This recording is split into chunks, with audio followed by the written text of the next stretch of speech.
up, guys? Eric Wall, Minister of Worship Music here at Council Road Baptist Church, here to talk with you about week 10 of our Foundations Bible reading plan. This is a kind of intense week. We are in Leviticus and Numbers. Our chapters are Leviticus 23, 26, and then in Numbers 11 and 12, 13, 14, 16, and 17. Our memory verses for the week are Leviticus 26, 13, which I'll talk about in a second, and Deuteronomy 31, 7, and 8, which is the be strong and courageous. We're going to learn about the feasts that are under the Mosaic law, the blessings for obedience, which are great, the punishment for disobedience, which is kind of long. We see them complain and fire go through the camp, an immediate act of the Lord's judgment. We see the elders anointed with the Spirit, so it's not just Moses. We see Miriam and Aaron oppose Moses and the whole leprosy situation, and Miriam having to, it's a bummer there. The spies go into Canaan, look at the land. They're like, man, it looks great, but the people of Ewiskowi, we do not want to go there. And then people are freaking out, rejecting. The Lord has immediate judgment there. Then they have to wander the wilderness. They reject even that, and they try to go in without the Lord. It's a whole situation.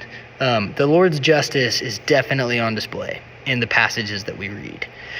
But our memory passage for this week is Leviticus 16:13, and it says, I am the Lord your God, who brought you out of the land of Egypt, that you should not be their slaves.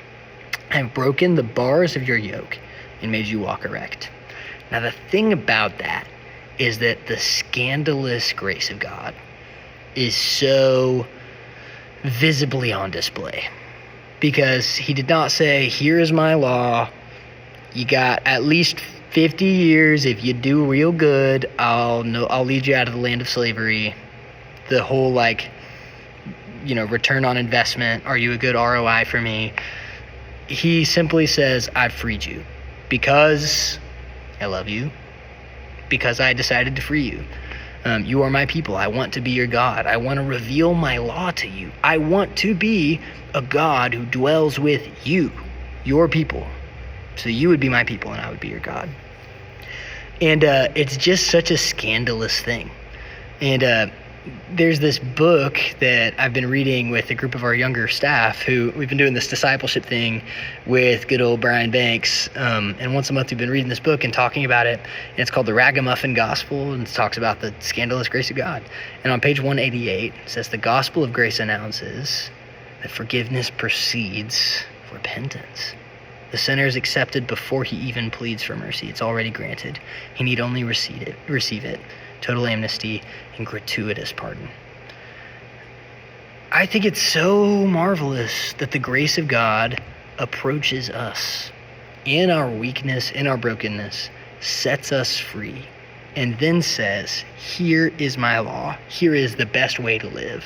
Live in my way that you can receive its blessings. And my way is better, so don't do your own thing, because it's not going to work out as well. And the fact that the Lord would so graciously free us, despite any acts of our own, has been the meditation for me this week. Even as a person that's over music at a church, I've got my 45-second verbals where I'm thinking deeply about how do I say this concisely, thinking really deeply about the theological implications about small sentences of songs. And I would be lying if I didn't say that there's a part of me that still feels like I need to work to earn good standing with God. That if I do this well enough, if I think deeply enough, if I lead with enough passion, then I've earned good standing with God in that moment. But even that is a broken thought process, because it ignores the grace of God. I need to first recognize that God has freed me of his own volition, of his own desire to give grace. And from that, humbly and obediently walk in his way. And let that be the thing that fuels my passion. Not my passion be the thing that earns my right standing with God. So as you are reflecting this week on our passages and our memory verses and stuff, I want you to be encouraged by this other quote from page 154 of Ragamuffin Gospel, which is, living by grace inspires a growing consciousness that I am what I am in the sight of Jesus and nothing more.